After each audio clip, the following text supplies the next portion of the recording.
Wow!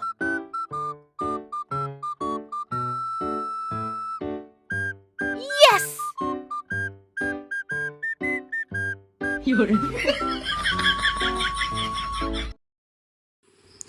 Ayan na, malapit na ang Pasko at Paskong Pasko na sa bahay ni Ate Rizzy Sigüenza at Ate Wing Daduya. Ayan, nandito tayo ngayon. Wing! Ayan, so ang ganda na dito, Paskong Pasko. Meron tayong... Maganda.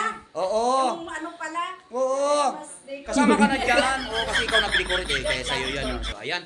Hello po sa lahat. So, dito na kami. And then, syempre, hanggang dito na lang kami. Nagbisita namin ang bahay ng Tiwing dahil napakaganda ng mga Christmas. Mga nakatira. Yes! Oh yes. So, ayan. So, bye-bye na mga kapnot. So, bye-bye. Yan si Tien Gandia. Oh, yan. Hello. Ate Weng, bye-bye. Shout out. Thank you. Kuya Dan, salamat. Thank you. Yan, Merry Christmas, Happy New Year. So, kapnot. So, bye-bye.